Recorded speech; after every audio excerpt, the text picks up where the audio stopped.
I really want to explore my turn on more. I want to like see what else turns me on. And shout out to the ear nibblers out there. Place in heaven for you guys. There's confusion, there's lack of clarity, and maybe you're afraid to bring it up, you're afraid to express and talk about it. Yeah. So it leads things in the unconscious, you could say. Too, so many people use sex or they withhold sex for control, for power. There's a reason you both are so sexually attracted to each other. The more sexual attraction you have towards someone, there is a level of both of you have something within you that you trigger each other's wounds. This episode is built around an anonymous, simple 6-question survey I did to better understand the level of intimacy among couples today. Now, Olivia and I discuss some of the trends from the respondents and also answer the respondents' questions directly to Olivia about their own intimate life with their partner. Now, this is almost a 2-hour podcast, so I do have all of the questions listed in the bio if you do want to jump ahead and listen to the questions that pertain to you most specifically. So let's do it. Too many days in the darkness without a glimpse of the light. Running tired and broken and scared, but I swear I'll never give up the fight. I see you broken and beat, head pulled down over your eyes. Every part of you wants to surrender, but darling, you were meant to survive. With every So we're going to break this down. You ready? Let's do it. Let's do it. So 6 questions all together, guys. What me and Olivia are going to do, break down question 1, 2, 3, 4, and 5 first, and then we're going to go to question 6, because question 6 was, what is one question that you have for Olivia? So we're going to save that for like a separate segment. Okay. We're going to start off with question number 1, which is, what is your gender? So basically, guys, 66% of the respondents are female and 33% are male. So sort of an even split, right? Close enough. I feel like that's normal though, because me and Olivia both put across our social medias our social media channels to do this survey, and I feel like this is exactly what I would have expected. Females being proactive and being like, hey, I want to do this. Actually, this is super interesting. Let's work on this. And then men probably like seeing and being like, do I want to, would you have expected different results or? So I know my Instagram base, it's around 50-50. But I do have more of my one-on-one work is with men. Okay. So it's something that Oh, it is? Okay. Yeah. So I didn't expect that to be the case, because when I started this work, I was like, I want to be a women's empowerment coach. And what ended up happening is I was getting a lot of men interested in really, connecting with themselves, changing their, perceptions on relationships, on sex, intimacy. And it's sort of evolved into this realization that on both sides, we want to know. We were never taught this in school. And so now we're ready to learn. We're ready to learn. Yeah. And yeah. It's one of those things you go through the experiences first and then learn from the experiences. All right, Yeah. So most of these will be from women, but it's good to kind of have both. It's interesting though that you would mostly work with men. That is super interesting. The question number 2 is describe your relationship. I'll go through all the questions first so you guys have an idea. Question number 2, describe your relationship with your partner using only one word. Question 3 was on a scale of 1 to 10, with 10 being the highest. What level of intimacy would you consider you currently have with your partner? Question 4, on a scale of 1 to 10, with 10 being the highest, how important is intimacy to you in your relationship? Question 5, using 2 sentences or less, what do you believe would help increase your level of intimacy with your partner? And then, of course, question 6 is, what is one question that you have directly for Olivia? So we're done with question 1. We'll go to question 2. Describe your relationship with your partner using only one word. So I'm going to go through a bunch of these responses here. All right. We got blessed, deep. Oh, and by the way, most of these I'm not going to know whether it was male or female. Okay. Of who put these. We got blessed, deep, safe, team, peaceful, non-existent, kinky. I love it. Fun, playful, spontaneous, amazing, phenomenal. So I guess here, to say in terms of describe your relationship with your partner using one word, and since it's a sex and intimacy survey, they're basically playing that, based off of their sex and intimacy. So I would say the range here ranges from non-existent to kinky, fun, and amazing. Yeah. No, I feel like majority who took it sounds like they're pretty happy, and maybe they're just ready to explore more or get specific questions answered. So I think that's a good sign that feels more open. Yeah, I think so, because I'm loving these. I'm loving these words: deep, blessed, safe. I mean, I'm wondering if people are answering this survey like right after sex. Yeah.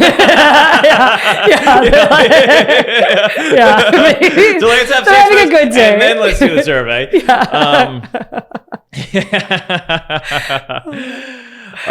So mostly good. I would say my favorite word out of those: phenomenal, amazing, spontaneous, playful, fun, kinky, non-existent, peaceful, team, safe, deep, blessed.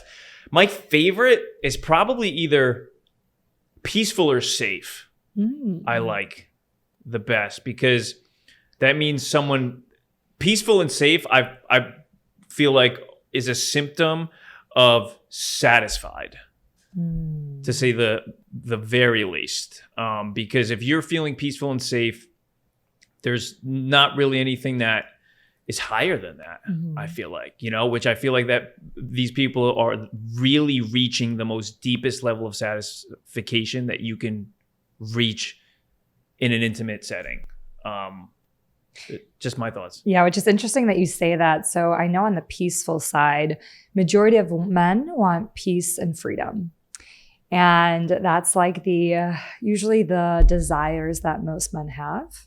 And safety, typically women are craving more of that safety.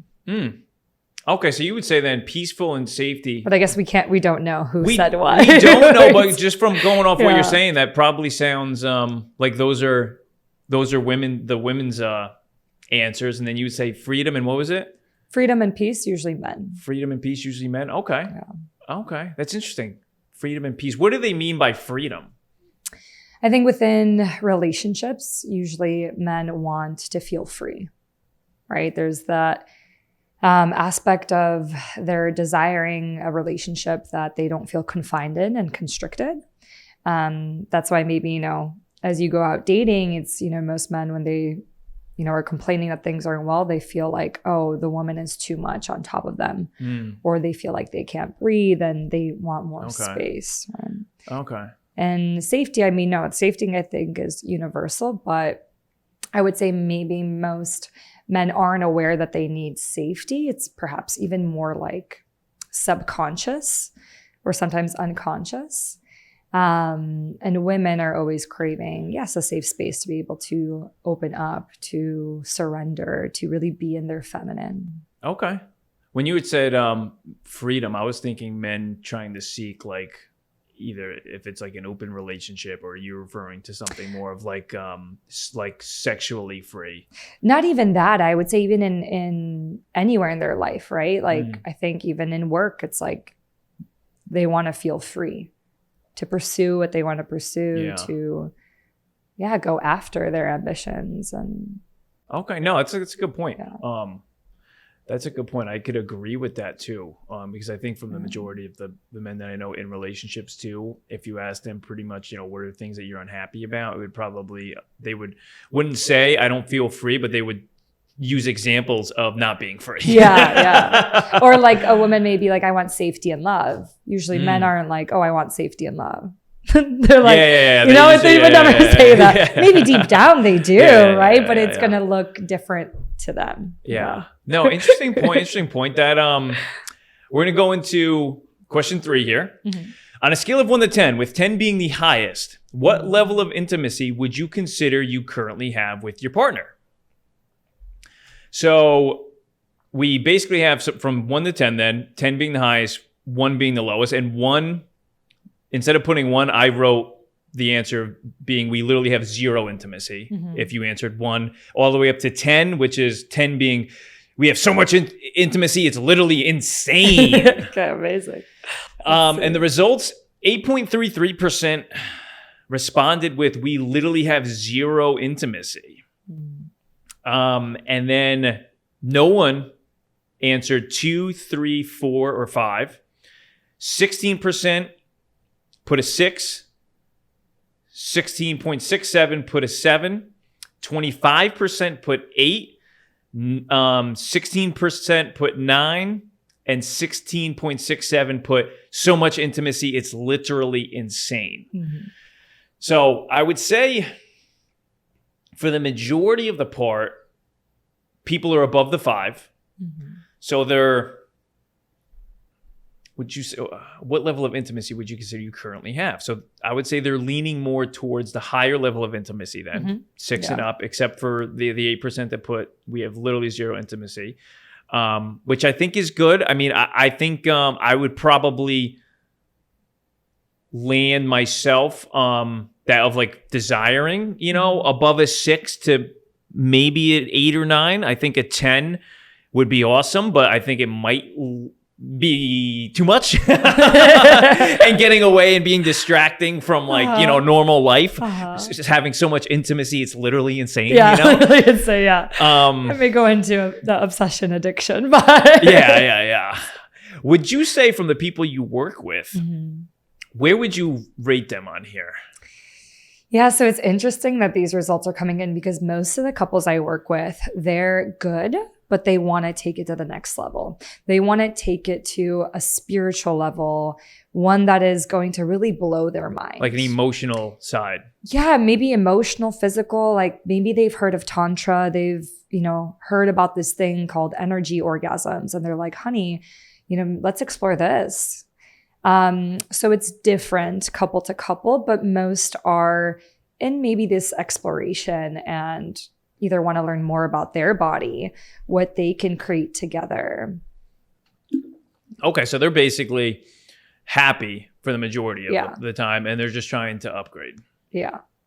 Or maybe it's too, like, they're okay. They know it could be better, but no one really wants to say what the issue is. Maybe there's still a little bit of like not open and honest communication vulnerability. And maybe it's bringing in someone like me that kind of creates the safe space to explore more. And how do you do that? How do you create a safe space? Yeah. So a lot of it is, the energetic component. So that's something that maybe on a nervous system level, not everyone talks about, but there's something that happens because I've gone through my healing and being so honest in my truth and sharing vulnerably, really allowing the world to see me. There's a level of safety that comes from even just being around someone who's done that work. So like that's maybe on the more what is not seen that's happening. So on a physical level, there's some co-regulation happening from a nervous system level, but also it's just really being present and allowing, kind of guiding. I do different connection games and it's communication exercises with couples. And communication exercises? Yeah. So it is like creating this safety where, hey, we're here to express. We're not here to attack. We're here to really be vulnerable and share what we've been feeling. And there's ways of doing that so that you don't feel attacked. So, removing things like you and saying, you're not doing this. I need you to do this. Yeah. But putting more accusatory, right? Yeah. Exactly. But putting it more like, I have been feeling this. I have been feeling this way. I've been experiencing this. So it allows for more of this just expression of what we're going through and creating more of that safe space to, to know that nothing has to be done right away. We just need to adjust that this is what we've been experiencing and feeling. See, I would think too, in that, I feel like the biggest like bombshell in that could be like somebody getting, not necessarily like somebody being accusatory, but somebody getting their feelings hurt. Oh, yes. Because that would be the biggest thing I would be afraid of. It's not like, oh, I'm going to like attack you. It's like when somebody says some truth and it's like, oh shit, like that's got to be difficult. Yeah. So that is an opportunity too, to see like, is this opportunity for growth, or are you going to take it personal and be in your own triggers, right? From that truth that came out. And of course we all get triggered in a relationship, but I always say like, usually nothing is ever personal. It's probably hitting something that we experienced in childhood, we experienced growing up, and our partner is just that reflection. So they're bringing awareness to it. They're bringing an opportunity for growth and deeper learning of self and of other. How can you tell us of a time where like there was something like a truth bomb said? Because I feel like there's a lot of time that can factor into some of this, some of the friction or problems with an intimate relationship, intimacy in a relationship, is somebody not wanting to say something because it's going to hurt that person's feelings. Yeah. So I'd say a recent one would be one partner telling the partner in this communication exercise, sometimes I feel like I'm not close to you. I'm trying to feel you and feel connected, but I feel that there's a wall that I'm up against. And to the other person, that may seem like a shock because they're probably like, oh no, I'm super open. Honey, I tell you everything. I'm an open door. Open door. Ask me anything. Right? But just because your partner's feeling that way doesn't mean you're doing or not doing something. They may be picking up on things that are more subconscious, that are energetic, that are emotional, that are way more underneath that you may not be conscious of. Okay, so that makes sense. Yeah. Mm-hmm. And that comes from, like your experiences, If you were hurt in the past, of course we build walls. So sometimes it does take, even for that person to really just dig deep and, ask themselves, how are they feeling? The partner may be that disconnected that they don't even know that there's a level to them that they can connect more to. Yeah. That's interesting too. It's actually really interesting too, because this is like the clients that you work with, from what you're saying, that they're typically good. They're just trying to upgrade. Or here, that's kind of like fitting for like most of the respondents here, because most of them are above 5 and completing this. So I feel like this is a really good, truthful, like survey and respondents too. When it's like you put out the data and then it's actually like, mainly truthful from real life experience as well. So we're gonna go to question 4 here. On a scale of 1 to 10, with 10 being the highest, how important is intimacy to you in your relationship? So how important is intimacy to you in your relationship? So from 1 to 10 here, answer number 1 would be the lowest, which instead of putting a 1, I put, I don't give a fuck. People could have chose that. 2, 3, 4, 5, 6, 7, 8, 9, all the way up to 10 being, are you serious? Intimacy is everything. Mm-hmm. So no one put anything less than a 6. Cool.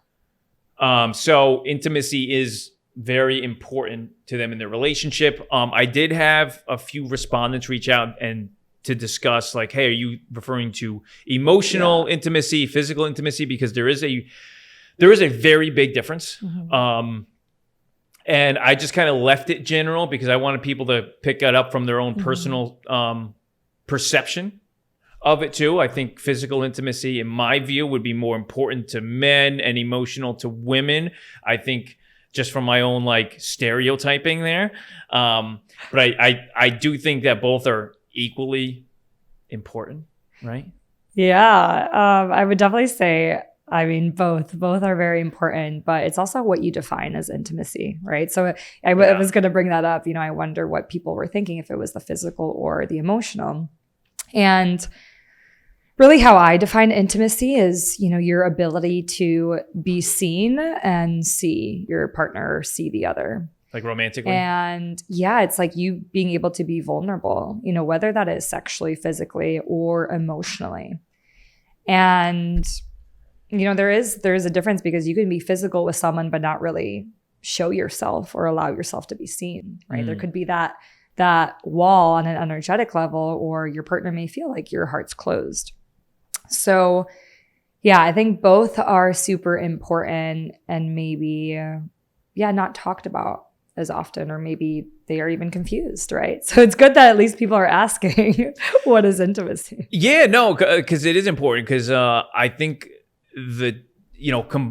being able to combine both of them would be like obviously the best, which I think is with some people saying amazing, phenomenal. They must be combining emotional and physical intimacy in those answers from before, because physical intimacy is great and whatnot, but emotional intimacy starting off can just like assist to physical intimacy so well, almost like a verbal foreplay, I would say, is to describe what emotional intimacy would be, because that can be that can elevate things like amazingly. It can create the safety, right? You can create the connection, the trust. It's usually in the form of the emotional intimacy. Yeah, I'm not saying that that's all you need, because everyone, I guess, just being humans, does want that physical intimacy, right? But we need it all. We need it all.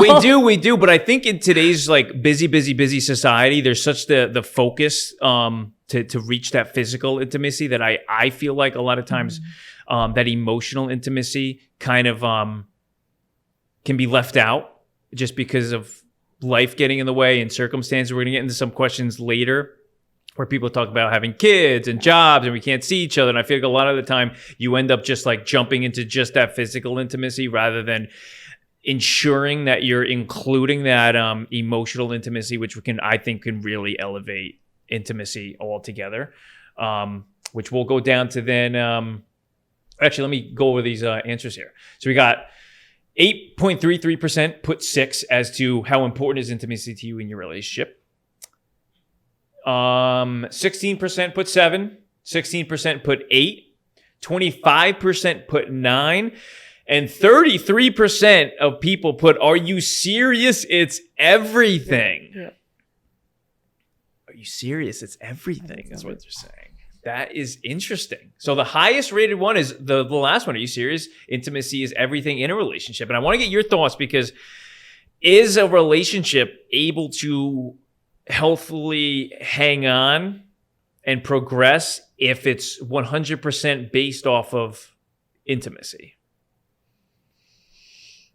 So I would really answer that with, there are different types of relationships, and it's really important to know what your truth is when it comes to relationship, or what type of relationship you're seeking. Some people may only want, the physical part. They get their emotional needs met somewhere else. Well, I'll, because we didn't go over the questions yet later, but most of these I would say are people married with kids, jobs. They're in that really like traditional monogamous relationship, not just a friends with benefits. Because if it's a friends with benefits, then absolutely. Are you serious? It's everything, because this is a friends with benefits. I would say yes. But I think most of them are like married, thinking of their relationship as that long-term, forever partner, I would say. Yeah. Yeah, no. And I think intimacy, it is something that evolves and people usually don't talk about. You think, okay, you get to this certain level of intimacy, but really it's limitless. Just as much as you're changing, you're growing, your partner is growing too. It's like, if you really have self-evolution and self-growth as one of your values, then you're consistently deepening that relationship, or, separating if you're not. Yeah. So I always say it's like, you either grow together or you grow apart. Okay, so then you would say then number 10, if people answering, "Are you serious? It's everything," that would be a good answer. Yeah, I think personally for myself as well, that would be my answer too. It's everything. Yeah. Can't get our hands off each other, right? Yeah. As soon as you're coming home from work, clothes are flying off. I think what maybe people don't talk as much about is there sometimes is seasonality. What I've seen is sometimes there's periods where you have amazing amounts of intimacy, and, maybe a project takes off and your focus is there. So it is important to continue to come back to making time for yourself, you and your partner, and really, checking in, having check-ins with your partner to see, hey, like, where are you at? Do you feel like we need to, create some time for us to feel a little bit closer, or are things good? Because I'm sure everybody, especially in relationships, relationships, especially in marriages, there's that seasonality that people, I don't think really, they might not even know up until like you look back, you have a couple of years to be able to look back on and go like, oh, well, yeah, I mean, every winter we kind of like teeter off, or, whenever the time of the year it might be. And it might also be based off of work schedule too. Like if you work, if there's a busier season like winter or summer where like you're home less, you're more busy, you're supposed to be, working on projects, that could be it too. Yeah. And then I'm sure there's another question or answer on there. Yeah. When it becomes, too long of a period. Yeah. When it's like, okay, we kind of got into this pattern and it's really not serving anymore. Yeah. And it's lack of intimacy time. Let's see, Olivia. Yes. Yeah. So we're going to go on to question number 5 now. We got using 2 sentences or less. What do you believe would help increase your level of intimacy with your partner? So this was not a multiple choice or rating this question. This is basically, what do you believe? This is within 2 sentences. What do you believe would help increase your level of intimacy with your partner? So I'm going to go over some of these responses here on what they personally believe. Time. We are both so busy and career focused that intimacy has had to go on the back burner on the weekdays for the time being. So very career focused, that answer, because you're basically scheduling out when you can become intimate, which is, I would say leaning more towards like artificiality, I guess, where like, I hope that there's not like a nice moment on a Wednesday or a Thursday where like you're just in the mood and you go, no, it's the weekdays. We don't have time for this. Let's save it for the weekends. I hope that's not happening there. But it's, I feel like that's they're them trying to figure out their own. Yeah. So with that response, I really hate it when people say, I don't have time. I don't have enough time. Like time isn't even a real one if you go really down into that hole. But really what it's showing is that it's not a priority. So unless you really want to see your relationship as a priority, you do have to make time. It sounds like they're trying to schedule in the time, which is okay. Like that is something I recommend doing. I do recommend blocking out time in your calendar for you and your partner to have your date night, to really be like, no matter what comes up, we need to stick to this. Like, get the babysitter, don't look at the phone and the emails, but really, put yourselves first, because in the long run, that's what's going to pay off.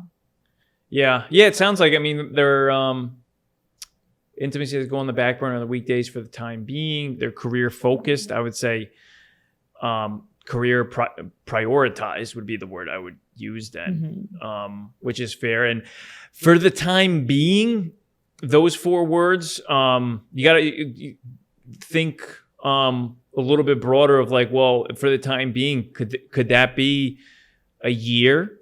Or, that could be 10 years, 12 years, and boom. That goes by really quickly. And you don't want to look back and think, for the time being, and then all of a sudden, because then you end up developing new patterns, I guess to say. You put things on the back burner for a little bit, develop new patterns, and then, you hopefully don't fall off there, but, maybe those weekends are vibing.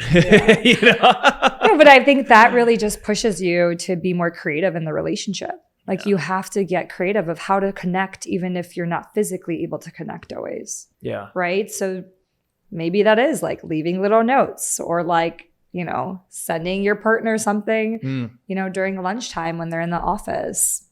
Yeah. And it's a good point that this person put too, that we've back burner on the weekdays, which means that they are prioritizing the weekends where they're both off. And this is like us time. So I can say that they are prioritizing it to a degree on that, which is good, because it's easy just to like kind of blow through like think of 7 days as like 7-day work weeks, and that's all you're doing. And then it's like, well, where in this week can we squeeze in like a little bit of time when they're dedicating, it sounds, the weekend. So kudos to them. Next answer we got to, what do you believe would help increase your level of intimacy with your partner? More communication about intimate topics, which I think is goes right to your point earlier of people trying to elevate their intimate life, right? Yeah. And so those topics, what I really always recommend is setting a timer for maybe 3 minutes and asking your partner one question. I mean, the question that I always recommend is, what do you desire? And really allowing this to be a space, not to get into discussion, but just to have your partner express and keep going deeper. Because maybe they even haven't had the time to really think about what they desire. So they need the space to really explore that, knowing that their partner, you know, is going to be a safe space, that what they say doesn't mean that the relationship will break, that the other partner is going to leave just because they hear something they don't want to hear. Yeah, and I think the bigger thing there is, it's like, how committed are you to your truth? Yeah. And most relationships today, you know, they're safe, which is great. We need the safety, but at what cost? Is it at the cost of you not fully being your authentic self? Yeah. So they're what I always ask, you know, people as they're dating or, you know, in partnership is, you know, what do you value? Is it honesty? Is it truth? And how can you create more safety within the relationship to explore these topics that, yeah, maybe a little edgy? How would, I like that pun there. Yeah. How would you help this person who said more communication about intimate topics? So say they do, she or he is trying to communicate to their partner that they want to be on a maybe more intimate level. Yeah. Maybe there's things that they want to explore, but they're afraid to discuss it with their partner. And this is their way of like, hey, Olivia, how do you help me? I want to communicate, have this communication, but like I'm afraid to bring it up. So one thing I recommend is being intentional about your playtime, your intimacy. So maybe this one I'll first answer more the physical intimacy route. So if there's something that you've wanted to explore, or maybe you're afraid of bringing it up, there's ways to approach it more in a playful, almost like flirty game way. So it's a way to invite your partner, hey, I like saw this somewhere. Like, is this something that maybe you'd be interested in exploring? Just to ask that first question to see their reaction. You know, usually we don't ask the question because we're so afraid of the rejection. But asking the questions allow us to kind of build that, you can say, muscle of vulnerability. And so just because you bring it up doesn't mean you have to do it. It may just give opportunity for your partner to say like, oh no, that's not something I've wanted, but I have been looking at this or thinking about this. It may just open the door for more communication on the subject, and may, you know, invite more creativity. Okay, good answer on that. I like that. It not being like ask it in a way where it's like it's not something you've like done a week's worth of research on already, and like now it's praying this person like wants to do it with you as well. You're doing it more in a playful way, like less pressure, right? Or even a big one that I always recommend is, you know, our sexual exploration and our physical exploration is so important. It's what makes us feel whole and what makes us continue to feel like we're growing. And even like topics like, oh, honey, like I really want to explore my turn on more. I want to like see what else turns me on. We've mostly done this, and now I want to explore what it feels like to maybe be more in control. Are you open to playing this game? No, that's a good way to put it. Because getting started in that conversation, I think, is the hardest thing. And then once you're started, you're there. That's the time to really go deeper, you know, with it. So, and then another one too is like having conversations after, always being like, hey, I really enjoyed when you did this. Can we explore this next time? So like you're still able to give the support of like, you love what is happening here, but you also want to explore this. You're communicating it too. You're not just like hoping the person like figures it out and reads your mind. It doesn't work that way. I only say that because I was that girl too. I was like, oh, I think he'll just like figure me out. No, I needed to figure myself out and, you know, really be able to communicate. Oh, I like this. Oh, maybe this, maybe less of this, maybe more of this. I know you always hear of like the famous stereotypical like woman saying like, oh, men don't know how to like find like the clit or something like that, you know? And I'm like, I like think to myself, I'm like, you've been dating the same person for like 5, 10, 20, you're married for like 20 years. And I'm like, you've never once like told that person like, no, I like this X, Y, and Z. You've never once said that to the person. You know what I'm saying? I'm like, just communicate it, man. Well, because we're still afraid of hurting someone's ego. You know, maybe because in the past we did and it wasn't taken well. But it just invites us to be like, how can we say this in a softer approach? So we're not attacking, that we are really conscious of how someone may receive it. And ChatGPT now, guys, like just put in how to, like, if you want to reject someone, but nicely, if you want to give advice, it's there for you. Get creative. Just don't read it off the screen, actually. You know what I'm saying? When you actually do it. Prepare maybe a little bit. So next answer, what do you believe would help increase your level of intimacy with your partner? Focusing more on the other's receiving love language, making sure they are always feeling loved in their own way, heart and validated, and always safe. Which is interesting. A good, good response to. I feel like everyone feels like that. And I think this person's talking to somebody else about themselves. They want their partner, from how I read this, focusing more on the other's receiving love language. I think they're really talking about themselves. They want their partner to focus more on how they are putting out their love language. And they want their partner to kind of pick up what they're projecting in their love language, if that makes sense. Does that sound right? Yeah, it sounds like, let's just say that it's around the love languages. I assume that maybe they've had a conversation with their partner of what they like and what they don't. But yes, the love language is totally important. It's valid. It's a great conversation starter of really, feeling into how do you receive love? What feels good to you and what else you want to explore more of. Yeah, I can say from a guy's standpoint too, men typically express themselves like through action or like actually communicating verbally is maybe like their last form of actual communication. So love language with men is a huge thing to pick up on. Just know that it's probably not going to be verbal, that the cues are out there if you try really, really hard to look for them, or just say like, hey, what is your love language? To both sides, because that's I feel like everyone kind of has their own types of like love language too, that like just goes, unless you say something, they're not going to see it. Yeah. And I would say like ultimately, I think the goal is to be well-rounded in your love language, because I don't think anyone really talks about this. But my example, I never took words of affirmation because I had major trust issues with men telling me things, because I used to feel like, oh, they're just complimenting me to get something from me. And I had my own, beliefs and experiences growing up that didn't allow me to receive love in that form. Now, now that I've done all this work on really being able to receive compliments and really like take them in and feel that love, I could say that's back on my list of how I receive love. Yeah. And so same thing with touch. They do say, I think majority of men, touch is their form of love language. I think too, you do enough healing work that touch becomes very loving and probably a top love language as well, even if you didn't receive it growing up.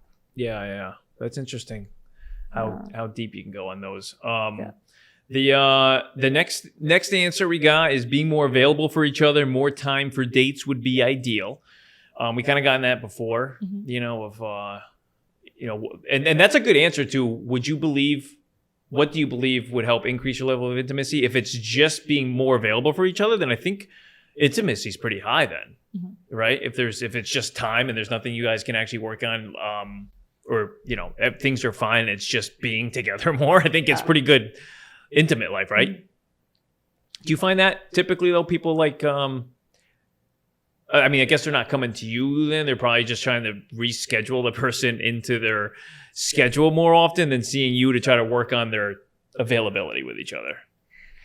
Yeah, I mean, I think it varies. I think it goes back to too, like, do you want to, if it's limited time that you have, maybe you really try something new in that time versus, maybe doing something you've always done. Yeah. So that the time that you do have is worth that much more in the sense because you can go that much deeper. Yeah. Yeah. That kind of leads into the next one where next answer was perhaps being more romantic. So someone wanting or believes that their level of intimacy could be increased if the other person was more romantic. Do you find that with men? I think, or women saying that? I think also too, it's what your definition of romance is. But yeah, something that Jaya's like blueprint for intimacy, she goes more into the physical side of things, but like sensual is one erotic blueprint. And perhaps romance to you means, taking the extra mile and putting the candle on, really adjusting the lighting and creating a space in the bedroom, more of like a sacred space. This is something that I teach in Tantra, is it's really important to have your sacred space, your almost like a ritual space, so that you can really bring more sacredness into your intimacy and to the date nights. And can you explain Tantra for people just hearing that for the first time? Yeah. So the way that I explain Tantra is a Sanskrit word to weave, and it means to weave the physical and spiritual. So there's many forms of Tantra, but the Tantra that I teach is more Neo-Tantra, and it is a way of knowing that your body is a is a vehicle to enlightenment and spiritual awakening, that sexuality is not separate from spirituality. So most, spiritual teachings, it's, less about the body and desires. Tantra actually tells you your desires are leading you to your greatest love, greatest truth, greatest knowing of self. So it's really changing your relationship to desires, knowing that you're worthy, you're deserving of your desires, and that if something feels good to go after, listen to, your truth, your soul, not what society tells you what you should feel. What you should and shouldn't do. No, it's a good... But it's not really always sexual. People think that it's all around sex, but no, it's way deeper than that. It's a lot of the teachings around seeing that there is less duality. So nothing is good or bad. It just is. So everything is an experience. Same thing. Our emotions are just messengers for us. They're actually, once again, communicating to us. Everything is for self-evolution. Which I think is an excellent point in the bedroom, like an emphasis on your individuality. Yes. Yeah. And, trying to focus on that, and then including your partner in that individuality is very important, rather than kind of just putting like this general blanket over things of how you think things should be, right? Yeah. And exactly, it's like bringing more consciousness to sex and intimacy. So it's like, how can you really be more intentional about your experiences? Well, you can talk about it. You can say like, hey, honey, let's do this, sexual experience to open our hearts more, or let's do this to feel more power, right? So there's, just by you putting the intention in, your intimacy changes because we brought the intention to consciousness. Because other than that, I always say you could be, going into sex. One person wants just to release some energy from they want to release some stress from their work week. The other person's trying to connect and really feel someone's heart.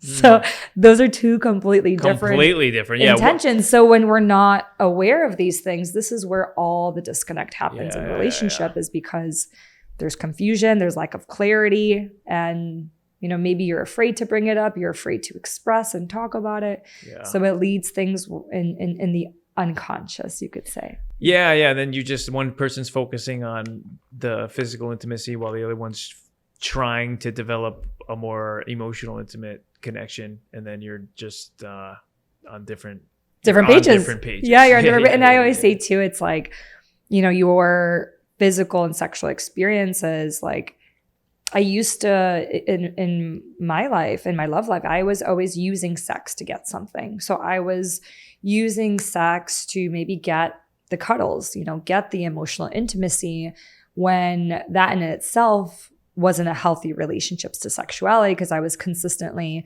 not being met in my expectations and what I truly desired. Versus me really saying like, I want to have the sexual experience for the experience itself, or bring to attention to my partner, I would love to have this experience, to get closer, to feel connected. Yeah. No, it makes sense. It's a good point. Thanks for being honest with that too, because I've like you said, that living in your subconscious for how long, and then just you doing things to obtain that without actually communicating it to somebody. And I can't see how that could be, like a healthy, sustainable approach in an intimate relationship, and how many people are maybe doing that without even knowing they're doing it, not even knowing it, which is like really bad, because they can't even put a thumbprint on the problem, and you just know that there's a problem. There's a problem, yeah. And like what comes to mind too, so many people use sex or they withhold sex for control, for power. It's like these really, unhealthy ways of using sex for something other than itself. And that's where there's a lot of this. You're weaponizing sex. Yes. Yeah. Which I'm, super against. And yeah. And there's people, they all tell you like, oh, don't give it up to the man so he'll respect you. Like, no, if they didn't respect you from day one, withholding or not withholding sex isn't going to change it. What you need to learn is, what does that man value? What does that man, see as respectful? Like, yeah. Sure, that may take time. That doesn't mean, go and rush into sex, but that means ask the questions. So get to know your partner so you understand, what their values are, what they believe in. Yeah. And if that's even fitting for what you believe. Well, exactly. Yeah. So, unpacking the unconscious and subconscious can really, holy shit. Yeah. yeah. I know. It's most of the work that I do. So. Yeah. I know. It's a lifetime. It's a lifetime. People just packing this in their closet, and holy shit, you help them clean it out. It's got to be wild. Yeah. A lot of these are very similar with these, which is kind of nice, because they're all like, some of these are people in the same boat, which means that there's a ton of people like in these boats. So what would you do to help increase the level of intimacy with your partner? I don't think it can be increased at this point. Laugh my fucking ass off. Somebody put. I guess it's that good. I don't think it can be increased at this point. Laugh my ass. Yeah, that's definitely a person who put, are you serious? Intimacy is everything. Yeah. And probably one of the ones who put, so much intimacy, it's literally insane. Yeah. So good. Yeah. All right. We'll go to the next one. And I actually want to answer that. So maybe that person that wrote that down is like, oh, it can't get any better than this, which is amazing, right? It's amazing. But I'm sure unless this person knows Tantra and has really learned how to master their sexual energy, how to direct it, there's levels of, expanding into more of those spiritual states of sex, where you can use sexual energy for healing, for manifestation, this is majority of the work that I do, is really teaching you that you bring consciousness to your sexual energy and your experience changes.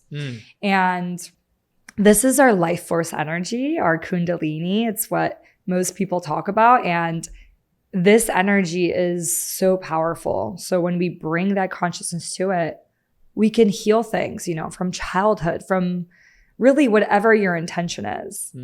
So maybe on the physical, which I would say like the lower chakras, on the pleasure side, you're good.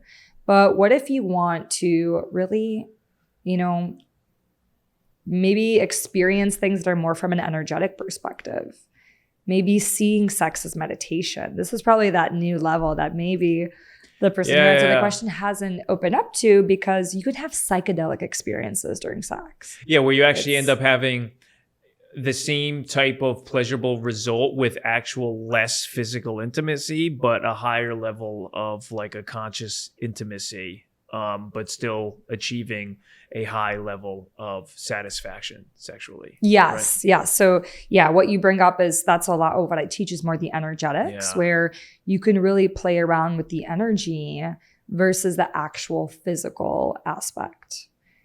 Or you can do both, right? So it is like, I challenge everyone to, leave at the door what people told you or what porn probably showed you what sex is, and start to tune into what your body really wants, how it wants to move versus, and going away from this performance-based sex. Yeah, I guess it's kind of like a higher level of intimacy, almost like a white collar level of intimacy, you know what I'm saying? To try to classify it a little bit, where you're like, you're able to, I guess, spend more time with each other, less physically, and still come out with a high level of satisfaction, if not probably even more.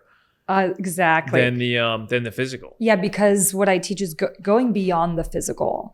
So a lot of it's like, how can you tap into like knowing your partner's soul, and knowing that maybe you've, done this in other lifetimes. Like, it is a level of connection that, I hope one day I will get to, but I've already seen it in the workshops I've done, and couples being like, wow, like I saw us, in the jungle, and, she had this different hair, but I knew it was her. And it was like this remembrance and recognition of our connection and kind of what we came here to do. Well, I think in America, you really have to make a really high level intentional effort to focus on doing that, because we are so busy, and I think people like generally are struggling just to like do the physical level. I think like, as a society, we got to make such a large like structural time change to be able to really like hit these levels, unless you can really sit down with your partner and be like, we want to like explore these things and be so intentional to be able to do it, because I feel like that takes a lot of time, energy, to be able to do it, where it's like, if you're just talking with each other for about an hour of trying to do it, it's still like, that takes a lot out of you to reach that, which also I feel like could be a little scary if you've been in a relationship years with somebody and then that's your first time doing that, because I feel like you're also, there's some things that might surprise you. Both in good and maybe not so good ways that you may not have thought ahead of time. Exactly. But that adds into the mystique, right? So thank you for answering that. So here, this one's not the common denominator for the server, which is great. This is really what I love this answer, because I want to get your thoughts on this. Using 2 cents or less, what do you believe would increase your level of intimacy with your partner? I have no clue. Tried almost everything. Next step is therapy, which is probably the same, because I'm looking at all these some of these outliers here on some of the other answers. Non-existent, the person described the relationship with their partner as, so what are your thoughts on that? Yes. So the first step I would be really just being honest with your partner and letting them know, one, how you feel, and knowing that like, hey, I want this for both of us. Like I value our relationship and this is something that is important to me. And I want to know if you're willing to, explore and try something that can maybe get us to a new way of being, right? So that's going to take a lot of guts, right? And what I would say too, sometimes we need to be the example for our partner. So usually when we start doing the work ourselves, right, whether it's therapy, whether it's healing, coaching, our partner feels the effect on some level. And it is also an invitation for them. Hey, like, sharing about like, oh my gosh, like this is what I experienced. This is so cool.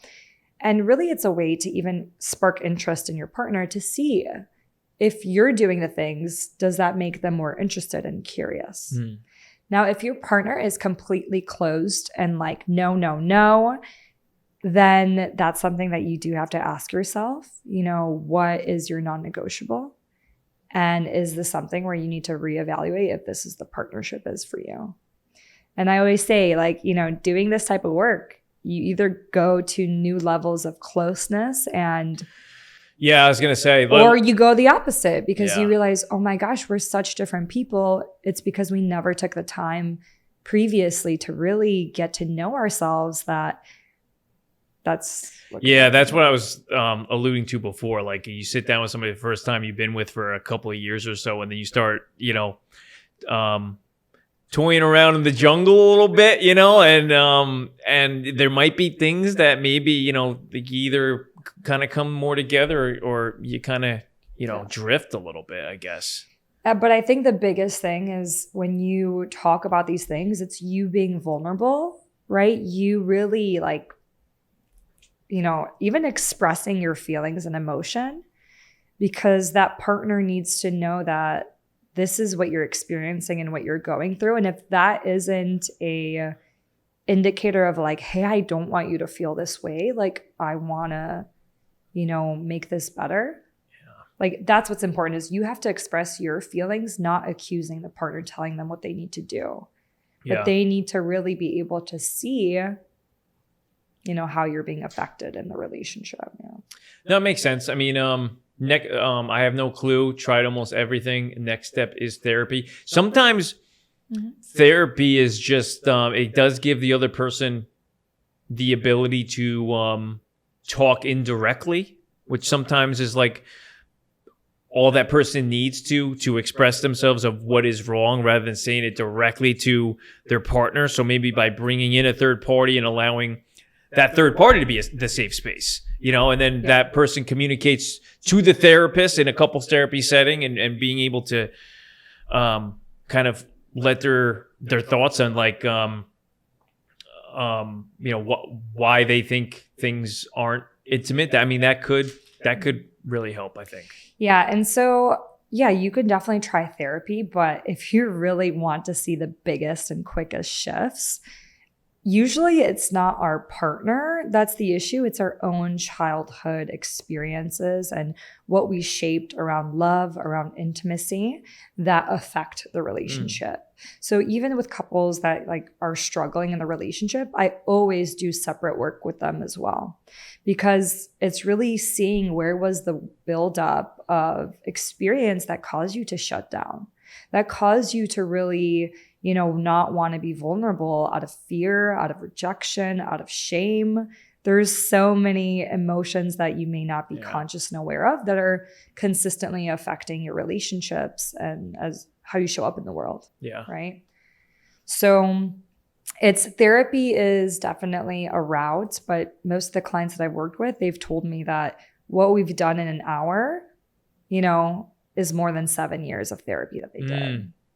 And it's because we're not just talking about it. We're going in, we're facing what the thing is. We're going through the emotion so that it no longer controls us and has power over us. Because anything that is suppressed, repressed will always on some level be, we're spending all this time to control it so that it doesn't pop up. Yeah, it'll be the joystick to it. Yeah, it'll be like, no, I don't want them to see this. Oh, no, I don't want to feel this. So you're constantly running away from it versus going through it and coming out the other side, as this new version of you. Yeah, some of those sessions got to be intense, I'm assuming. Yes, they're intense, but I'll be honest, most of it's like you facing your mother and father wounds, your mother and father relationship. Like those have been the most intense. And because our parents are our first examples of love, of the masculine, of the feminine. And even if you're saying, I always say that, even if you're like, no, my relationship with my mom or my dad is great, blah, blah, blah, we talk, that doesn't mean that you didn't pick up things on a subconscious level, right? Growing up. So within Tantra, it's about how do you become more balanced with your masculine, feminine energy so that you can feel that, you're empowered, that you feel complete. It's that inner union to then show up differently in your relationship. Yeah. Oh, good point. Because, you end up, I feel like, subconsciously projecting things into your own relationships that you have. Oh, yeah. Yeah. It'd be funny to take couples from previous generations and going through it with their parents and stuff like that too. It'd be that'd be interesting for you. Yeah. So next answer, making more time for it.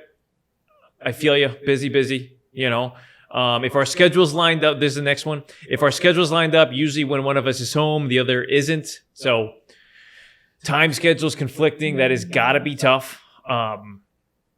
But it's nice to have. I'd rather have a higher level of intimacy, and the only problem with it is being able to see each other than the opposite. Always seeing that person and having a bad level of intimacy. What do you believe would help increase your level of intimacy with your partner? We have having more unexpected moments out of the bedroom wink face. Mm-hmm. So I wonder if that's the kinky person. Yes. That's very, or maybe, hold on, that might be what is that? That could be the spontaneous person, actually. Yeah. One of those. But sounds healthy. Just, don't be doing it in like a fucking school zone or a park or something like that. You know what I'm saying? Jesus. Like a dressing room. Maybe she's thinking, he or she is thinking, I don't know, in the kitchen or something. I'm not sure. Anyway, the next one, more time in a day and then more time together. We both have hectic and opposite work schedules. So a lot of people are freaking opposite work schedules, man. That's got to suck. But It is what it is. Now, question 6 on the survey is, what is one question that you have for Olivia directly? Ooh. Let's see. Let's do it. 2 people refrain from answering. So we've got first one. I love Olivia and she has helped us grow in our intimacy. Her work is incredible. Aww. So just a shout out. Wow. So just a shout out. Sweet. Such a sweetheart. Whoever that was. Shout out to you. Giving some love for Olivia. So no question there. Wow. I didn't expect that. Okay. Yeah. So we've got, I actually want to jump to this question because this question is kind of goes in what we were talking before about not being maybe the common denominator in the survey, but also really a hard hitting questions and answers. That is really the big reason why I brought you on, to really talk about things like this. So what is one question that you have for Olivia?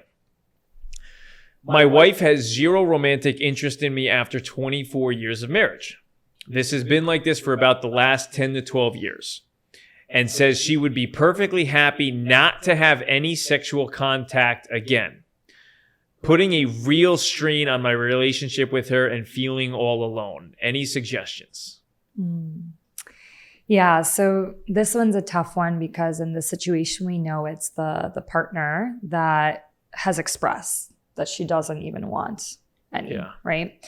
And what I can say is I just want, and I hope that this person that is an interest maybe would hear this, but knowing that no matter if you've gone so long without sex, feeling sexual energy, feeling that turn on, your body just needs to remember what it feels like to feel safe, to receive pleasure. And when you go so long without knowing what that feels like, you really think you're never going to feel it again. It's this space of, where you just, unknown. You forget that you even felt that at one point. And so, as I mentioned before, being vulnerable with your partner, like, this is important to me. And I want both of us to be happy, and, this is important for me. And so I want us both to take action, right? So whether that's having separate sessions or going together in sessions, but really making it a priority. And sometimes you have to be honest and be like, this is like, I want to help you, and like, I want to do it in a way that's going to invite you. And when we're starting this healing journey, I think people think it's going to be so scary, but there's ways to do it gently. There's ways to do it in a more playful way. Because something like the topic of sex and intimacy, we may have had experiences, so many of us had experiences where we, were abused or on some level just said no, but, that wasn't, witnessed. I would say too, it's even our own relationship to our body. Each time our body said no, but our mind was saying yes, that I always say it's a rape against you. And your body builds up this resentment. So it does take time to explore, hey, I want to feel safe again. I want to feel pleasure. And it is definitely not, the answer is not rushing into sex and going into sex. Maybe the answer is first, hey, I want to be able to feel just oil on my skin in that massage. Right? Maybe it's just like, okay, not that the massage is going to take it to sex. I think first, like in those situations, sex has to be almost removed so that we go into safety of the body, safety of pleasure, of even being able to feel pleasure. Maybe this person doesn't even feel pleasure when they eat yummy food. The wife or the wife, yeah. We don't really know the extent of the situation. So maybe it's asking those types of questions, or like, what really, excites you, or what do you enjoy? That's a good question to, instead of, because here it says she would be perfectly happy not to have any sexual contact is what, and which this has been like for the last 10 or 12 years, and says she would be perfectly happy not to have any sexual contact again, which there is some form of communication has been there, which I like your thought on what you had said, which was, there's that initial communication might have been like more like sex driven rather than removing that. And okay, let's not think of it as sexual contact. Like a massage or something like that, to just really see how that goes without having sex on the table, I guess. It's almost like removing the pressure of sex. So that's not even like, once again, we're not doing these activities, once again, to lead to sex. We're simply doing them to like, how can we just feel more pleasure and feel more connection? And intimacy, right? Without the physical. Without the physical, right? And so that's something, it's an exploration of what are the boundaries, what are you okay with? And it may take that partner learning what to know about herself, what's okay and what's not okay. Now, the other route I would also suggest is maybe you approaching your partner being like, I want to learn. I want to learn what will make you feel safe, what will make you, be able to open up to me again. If I do the work, are you willing to explore with me? Right? So maybe then they feel, okay, like, they're going to be taught, they're going to teach them. And it could be a thing too. Maybe the way that they were having sex for so long, she really didn't know how to express that she didn't like it. And it got to this point where she's so completely done. Oh, yeah. She didn't. So you go back to where it may be a relearning, right? Maybe because the way it was too fast, too quick, her needs weren't getting met. She didn't know how to express them. And then she was just like, screw this. I never want to do it again. It was never good. And really, it's not going to get good because I don't believe, right? Like, it's also some beliefs there too, right? Yeah. So it's being able to know that your partner can change, your body can change, and your level of pleasure and intimacy can change. Yeah, because basically, I mean, this has been like this for the last 10 to 12 years. Yeah. And unfortunately, it's gone that long. So it's like, you have to start you're it's almost like you're dating. You're literally, your partner is someone you have no idea of, and you need to go back to basics, getting to know them. And who knows, maybe it is because the person is a new person, right? Whatever their life experiences brought them to, they're not the same person you met 10 years ago. So almost like if you come to that realization, you can start with a blank slate and really explore each other, explore your bodies, explore that intimacy as if you don't know the person.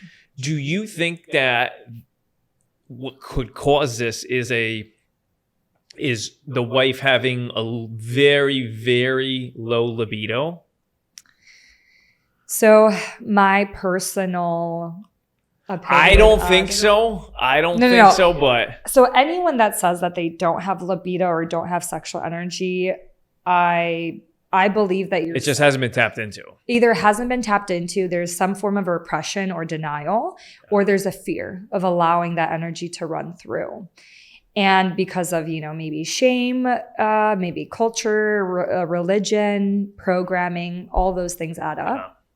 But even if you're going through menopause and your body's changing, sure, maybe libido is changing, but it's not going away completely.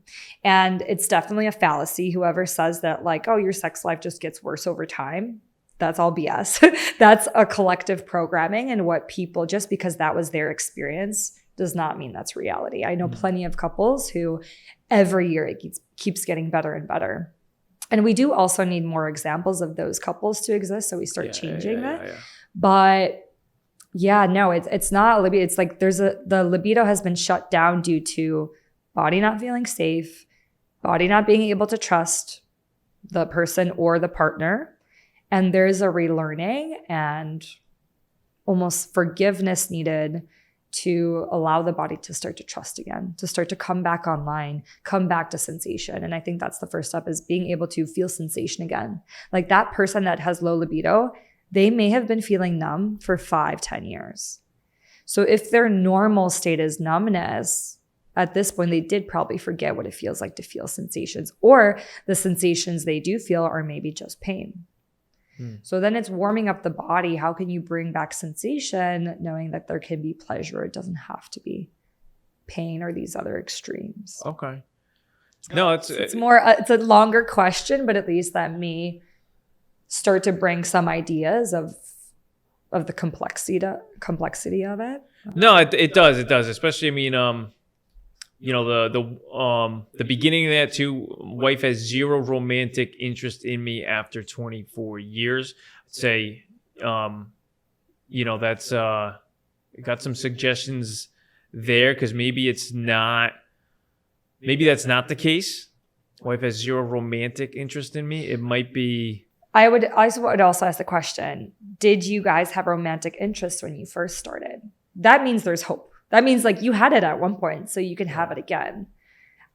It would be a different story if you didn't have it 20 years ago and you don't have it now, right? I always say like, know that if you had it once, that should be your like light at the end of the tunnel, that it's possible to come back to that state, not only to that state, but even go beyond that state. Yeah. Or at that point, then when you evaluate, is this the right container and partnership for me? No, good point.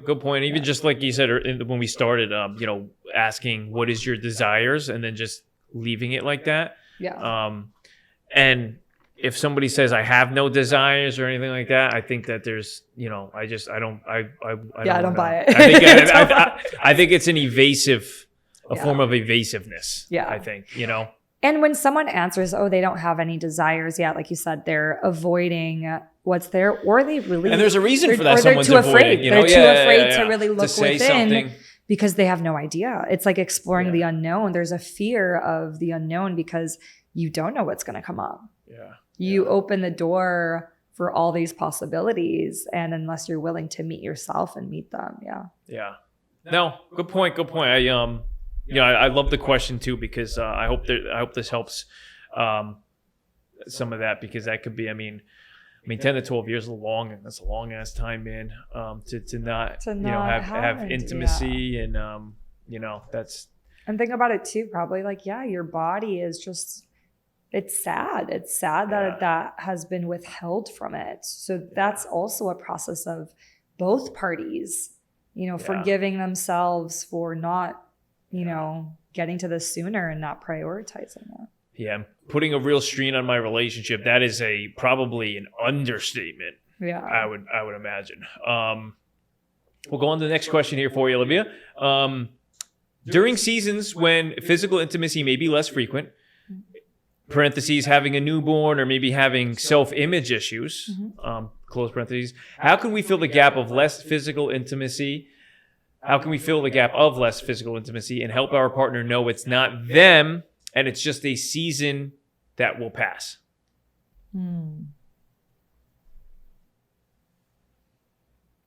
So I do maybe think that, okay, it could be a season, but once again, are we avoiding doing the work? Or is it truly a season? Like in this case, I think, did you mention the body? Body image? Yeah. So during seasons when physical intimacy may be less frequent because of like they have a newborn, they're busy, or also having self-image issues. Okay, so in this case, self-image issues. So you're already aware that maybe there's some, I don't feel as hot as I used to. My body went through changes. I just had a baby. So on one level, it could be just expressing to your partner, hey, like this is what I'm going through. I'm working on it. And maybe it's changing how you experience intimacy. You know, maybe what you used to do doesn't feel as good, but now it's like, okay, but maybe we can try this. So I would definitely don't completely shut out the intimacy and the sex, but really take a look at what are you really avoiding? Are you avoiding looking in the mirror and seeing your body? Or is this calling you to change your relationship to your body, to love your body through its forms, through its stages? And your partner, you know, a loving partner is going to be there to hold space for that. And if not, they may even give you more of that support than you thought was possible. Yeah. So you would suggest, even, which is a good point. If you're having self-image issues, then maybe include your partner in those self-image issues, rather than creating a seasonality around less intimacy because you are having self-image issues. Rather than doing that, include it in the actual intimacy. Yeah. And so I would say too, it's probably the opportunity to be like, hey, I don't feel as hot as I used to.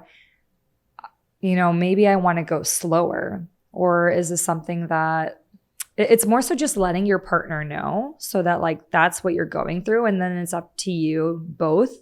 Really, it's more on you to do the healing work to really go in of like how to love your body more.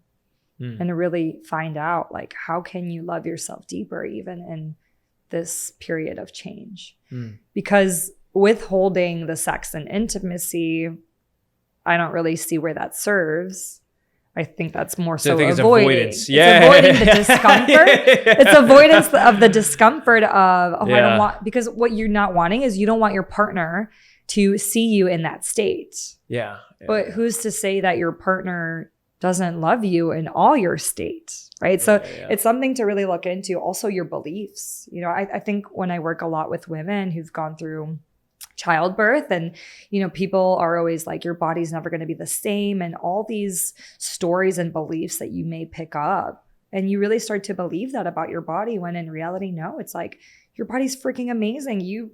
A baby was created and you gave birth to a baby. Like how magical and powerful is that? But just because society deems a certain body type as you know, hot or not. So. Yeah. I mean, I would say, I mean, that's a really good point of maybe trying to also include the partner then rather than putting them out of the season. Yes. With you. Yeah, because then you're just creating more distance. So I would say, it's an invitation to see where can you go through the discomforts and find growth instead of avoiding the discomfort. And also too, the self-image issues. So that is, you're really catering then to the physical intimacy side. Cause I don't think body image has anything to do with the ability to have emotional intimacy with somebody. Because that's more verbal, getting to know someone spiritually, energetically. So I think there's kind of like an interpretation of that being like, I want to avoid having physical intimacy because I'm having self-body image issues, when if you really, really do focus on the emotional intimacy side, you can still have a full-on pleasurable experience with your partner that will probably lead into having, like, it doesn't matter what body you have at all then at that point, if you've reached a level of emotional intimacy, you know? Yeah. I think that's something to really explore. Just like start with like zero touching, take the sex out of whatever you're doing and just full on emotional verbal foreplay. And I think the rest kind of takes care of itself then, right? Wouldn't it? So yeah. And you bring that up because I mean, the physical aspect of you being self-conscious about your body, I mean, it is emotional. Like I can tell you from my experience of, I always had posture issues and I was shamed a lot growing up with that, which did affect me going into partners, or like I still sometimes get insecure that someone is maybe more attractive than me. But the partners that I have had, I've been lucky enough that they were able to really love those parts of my body that maybe I was shameful around, right? And so that allowed me to open up more, right, on an emotional sense, which then led to greater physical intimacy. So it does go hand in hand and it's definitely a process, but no, like the partners that are here, they're here to go through this with us. You know, they agreed, you know, to committing in some form. So really those are things to, you know, watch out for, is if I'm vulnerable with my partner, will he stand by my side and support me? Or is he going to, you know, be like, yeah, honey, you look ugly. like go to the gym right now. Right? I know. It can be, that can be difficult. I would think that the, you know, partner is probably supportive. This is probably more of an inner self, like in a self workshop, I think would be, you know, able to kind of empty out some of that, those gunky thoughts that you have about yourself. And it also too, it's like you could have this perceived image of yourself when the reality is different. So know that like our thoughts are always creating our reality. So if you think that your body doesn't look good, you'll keep bringing experiences that are going to keep showing you that, right? So sometimes it is a shift in how you view and like I said, mostly it's like things that need to be healed emotionally from childhood, right? So it's a process. It is. The next few questions here, a little similar. We got what is your one suggestion to married couples where both the parents work full time and are trying to find, quote unquote, find time for each other? Yeah. You got 10 seconds now. It goes back to scheduling. It doesn't sound sexy, but making time is important. And prioritizing the intimacy in the relationship. Yeah. And I think too, I mean, and are trying to find time for each other. I think there's the assumption of we're trying to find time to both be in the bedroom at the same time as each other, which that is just one small portion of intimacy where, I mean, you've got phones, texting. I mean, there's a million different ways on the ability to still be intimate with each other, even if like one person is like not around. Like you could leave notes for someone while they're gone. You can, I think it's limitless. I mean, I could say a lot of things right now on some suggestions. But I think it's kind of like knowing your partner, what you think they would like, and you doing it, and formulating a way to be included in their free time when you're not there. Yeah. And I think that's the thing too, is like knowing that it shouldn't feel like a chore. There should still be excitement. That means there's some level of play or creativity that needs to be incorporated. I mean, I think about when I was in a long distance relationship, but it was so intimate, even if we saw each other maybe only once every 3 or 4 weeks. Mm-hmm. It was still the most intimate relationship I've ever had because we did make time for phone calls, for FaceTimes, for really quality time. But in those conversations, it was like because we went deep. It wasn't surface level. It was because we really, took our intimacy to the next level. I think it's totally worth it to feel a little sleepy the next day if you were able to connect on a deeper level. Like, I think that's what's important, is like knowing what is your partnership prioritizing? Because like, I would want to know that, like, okay, maybe like once a month, my partner's okay losing a little sleep because we want to have this, date night that is like so beautiful and magical that it's worth it. Yeah. Right. Sometimes that experience in itself will take you through, and you can like put work to the side. Sometimes I think that it's like all the work and the time thing, these are excuses. And unless we really hold ourselves accountable, it'll continue. Yeah. And it's just prioritization, really at the end of the day of it. The next one. What's a good way to get out of a rut? So I assume a rut means either, or maybe it's like a general, like maybe you feel disconnected. We're going to say like, okay, you don't feel like hot. You don't feel your turn on. You feel disconnected. So the biggest advice I have is really breath work. I think breath work has been what has shifted so much for me. It's what I teach, and it has been the shortcut to connecting to my emotions, to my body, to the energy. And so focusing way more than emotional intimate side and spiritual intimate side than physical. Yeah. So the breath, we're going to say first, you connecting to you. Then I'll take it into the relationship sense. But you connecting to you. So I think in today's society, we have a lot of, you could say blocks of feeling our emotions, of really suppressing so much that breath work is really a shortcut to access those emotional states that you may be repressing or suppressing. So boom, usually you'll do the breath work, you'll release the emotion, and then you feel so much lighter, you feel more open, you're feeling the energy in your body, you're connected to yourself. Boom, then you can take this into a relationship, feel that connection between you two. The other thing is if you're feeling in a rut, that means usually some type of energy has to be moved because there's stagnancy.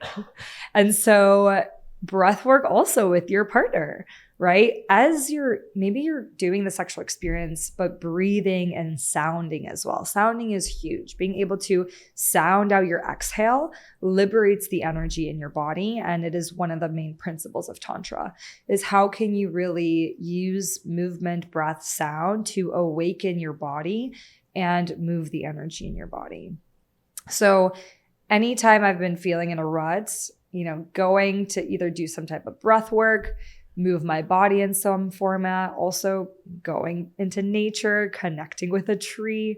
Like we think these are so simple, yet we don't take time. So definitely 20 minutes breathing in and out without stop, playing some music, and really going deep into meeting yourself and seeing where there's disconnection. It's like a little bit of meditation then. Yeah. But I would say it's more of an active meditation because I think still people struggle with meditating because they're constantly thinking. Yeah, it's a constant. So it bypasses the thinking and you can go straight into accessing the release in the body. Okay. No, that's fair. We'll go on to the next question here. We've got,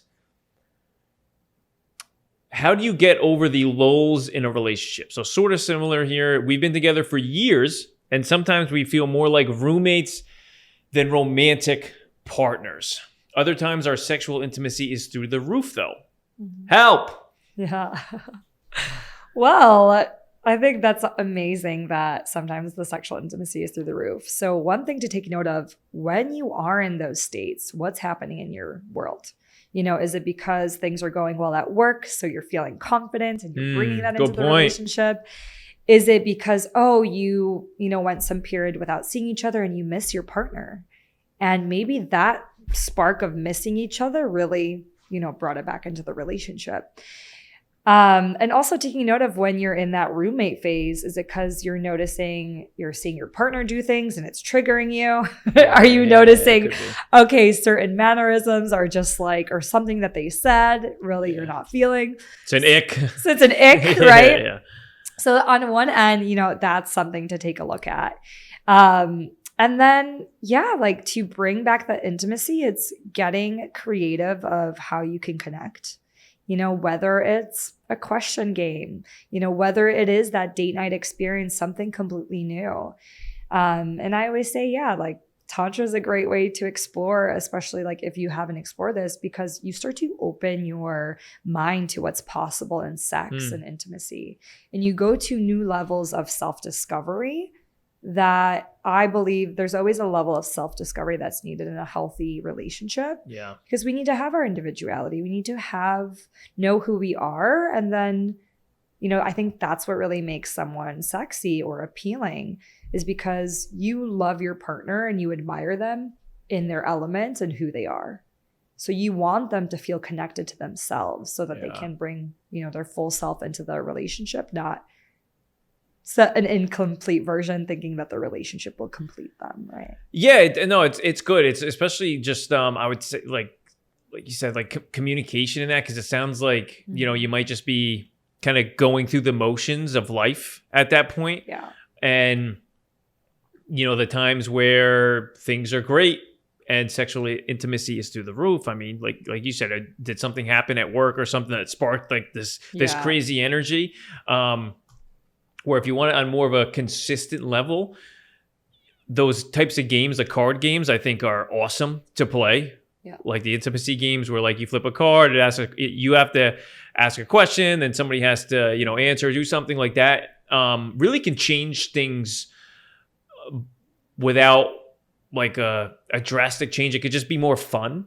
Yeah. Because it sounds like they have a good relationship, but sometimes we feel like more like roommates. So, and what's coming to mind is that it sounds like probably you're feeling in a rut, so you need to learn what helps you get out of the rut versus putting maybe pressure on the relationship. Because usually it's like once we feel connected to ourselves, we feel our turn on. Then it's like, wow, we're just feeling energized, and we go into the relationship feeling that way. And we need a level of, you can say, autonomy, independence to really, have a connection to ourselves, so that maybe we're not getting lost in the partnership, right? Yeah. That it becomes too much of a roommate situation where everything you do is the same, everything is together, We still need some level of, independence so that we can come in and have that polarity in the relationship. Yeah. No, that is a good way to put it. Whoever answered that, hopefully, or asked that question, hopefully that helps you guys. All right. So next question here, we'll go with. Oh, this one's good. This one's juicy. Olivia, my partner and I cannot be more happy intimately, but when I look deeper into us, our whole relationship is built on our emotional and physical intimacy. Is this healthy? Is this something that can last? Like, can a relationship last if it's 99% built around absolutely mind-blowing sex? Because the only room we never fight in is when we're in the bedroom. I love it. I love how they said that. All right, but it sounds like maybe they do fight outside of the bedroom. Yeah. It seems like that might be what's happening. So the first thing that comes to mind is getting very clear with what your values are and the lifestyle that you want to live. So I always say you can love someone so much, and maybe personality-wise you're compatible, but maybe lifestyle you're not compatible. That doesn't mean you love them less, but it really does pose the question, what type of life do you want to create? And it could be that like maybe you love each other so much, but years from now you build resentment because maybe you didn't really want to do some of the things that your partner wanted to do. Okay. Yeah. So sure, you could tell yourself so much that, but emotionally, physically, all my needs are getting met, but maybe on some level, your soul, your heart is desiring something different. Yeah. And which can be hard because maybe it's for the first time you've ever felt this level of physical and emotional connection. So definitely celebrate that, continue that, but now start asking the questions of, what do you really value? Where do you see yourself in 5 years? Yeah. What do you see yourself in 10 years? Yeah. And those are the important questions that you need to start asking because yeah. I got a lot to unpack on this. I feel like this is the type of relationship that is gonna drag on after it's over because people who have good sex with each other and enjoy being very intimate with each other, that it holds on to you physically. It has a physical element, not of like, I want to stop short of saying like an addiction, but it's that type where you're sitting, you're maybe meditating, you could be out, whatever, and then all of a sudden like that person just pops in your mind because your body's like, oh, we kind of missed that person. Do you remember that person? We really, really miss him right now. And then the reconnect. And then, it's one that I think really, really drags out, and one that I think these people are going to be, I think it's with the question, is this healthy? I don't think it's healthy or unhealthy. I would say, is this something that can last when they ask that? Tough love in me says no, unless one person really, really, really decides to forget their boundaries and put themselves on hold in order to kind of keep the relationship going. That person will suffer.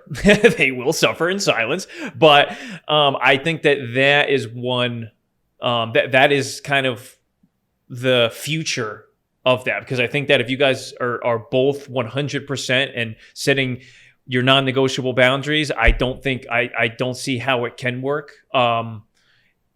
Unless you're just a pure friends with benefits, but it does not sound like that. You are in a full relationship, especially we fight in every room except the bedroom.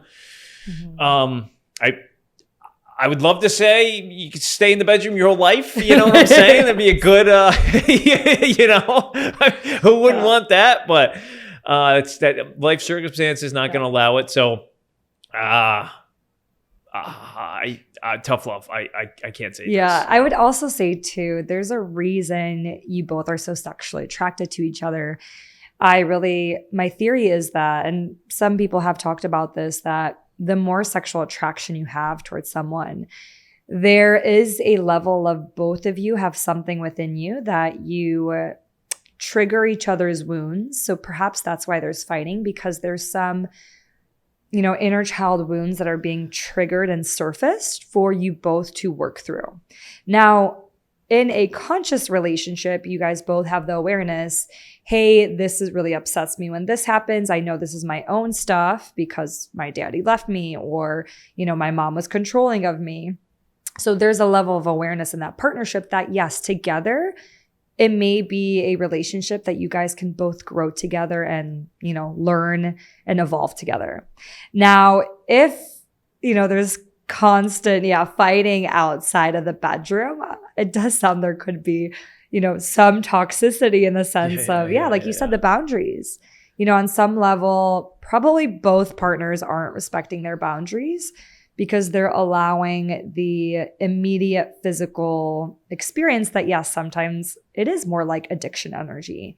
It's going into these love addiction energies where your needs are getting met to a point, but it's still not the full package. So on some level, you're settling or repressing your other needs and desires out of just the immediate hit that you're getting.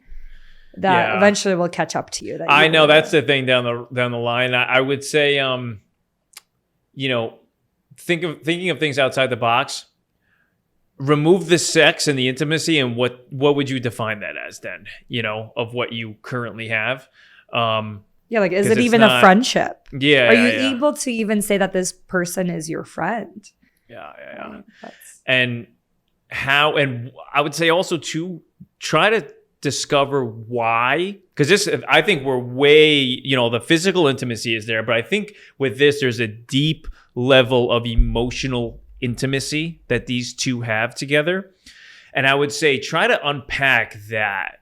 Why do you think that is? Like you had said, it's kind of like the trauma before too. Try to find out an answer to that. Yeah, because you can have emotional intimacy, but that doesn't mean emotional maturity. Because it sounds like you have the intimacy because it's that addiction energy. And usually it's because that person's really, either your mom or your dad in some way, and you're fulfilling these needs that you didn't have growing up.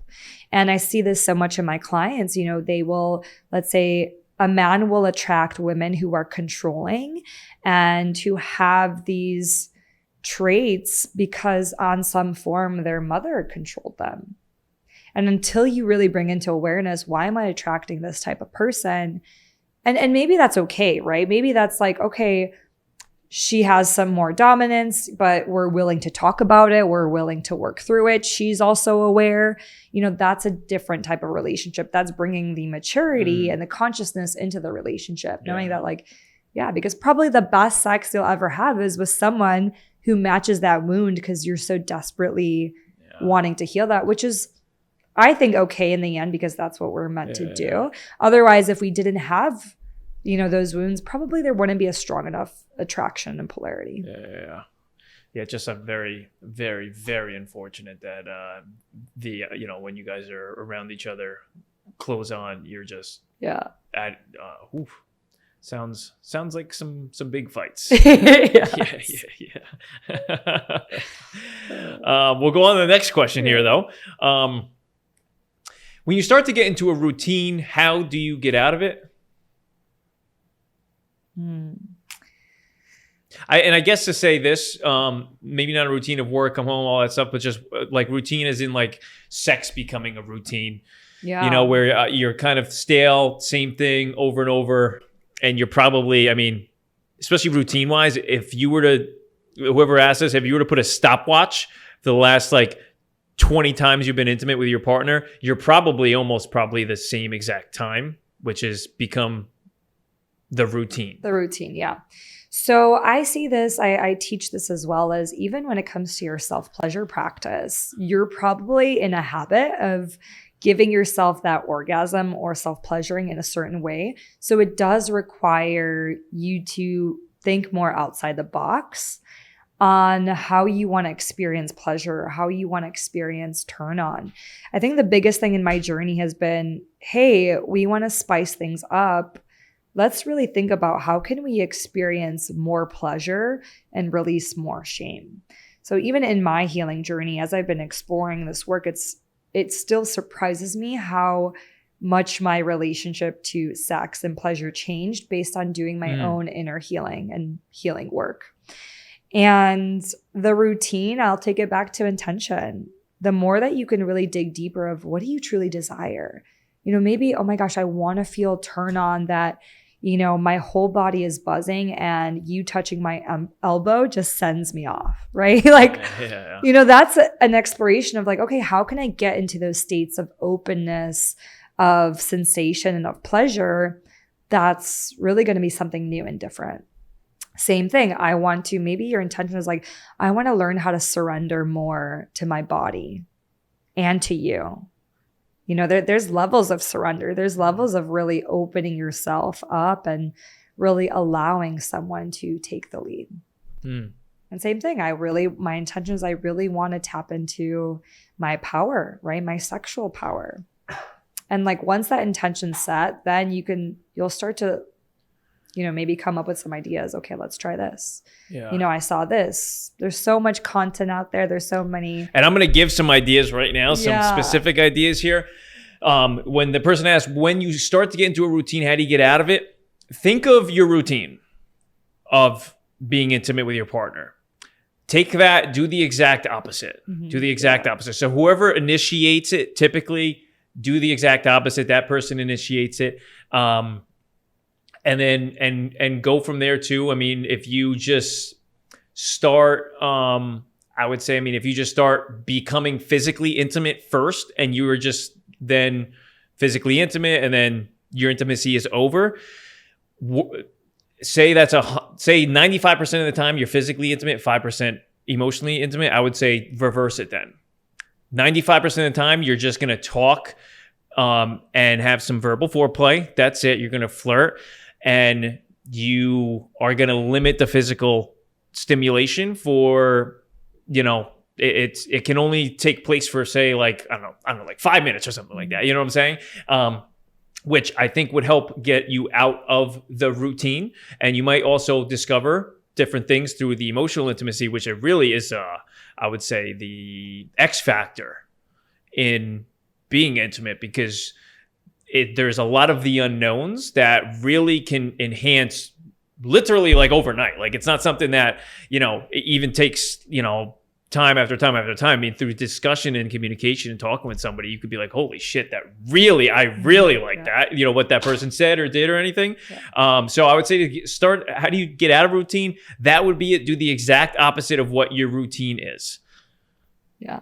And another thing that's coming to mind is maybe you just need a little more education on what's possible and what's out there. So in Tantra, a lot of the work that I do is around energy, exploring your sexual energy. You can have an orgasm from a different chakra, you can have a throat orgasm. Like there's full body orgasms, energy orgasms. There's so many different ways to experience pleasure that's not your traditional build up climax, genital stimulation. I mean, there's even like sensational play. I encourage couples to explore, what sensations do you like?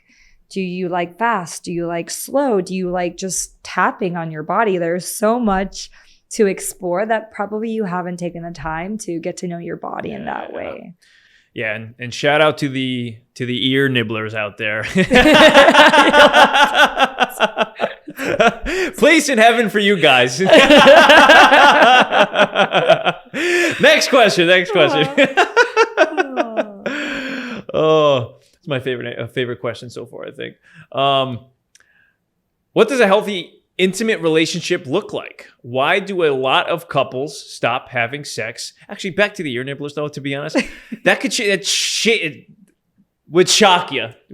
Such a talk about breakup routine. Anyway, next question. What does a healthy intimate relationship look like? Why do a lot of couples stop having sex after they have kids? Why do a lot of couples stop? I think life circumstances build up. There's new priorities. I think that's a big one. Changing the priorities really do shift. And I think, what does a healthy intimate relationship look like? I just think, when you're younger, before kids, like the sex and intimacy just comes naturally. And I think as you get older, you do have to put more work into it, because it doesn't come as easy, because it doesn't come as natural. You kind of have to fight through life circumstances.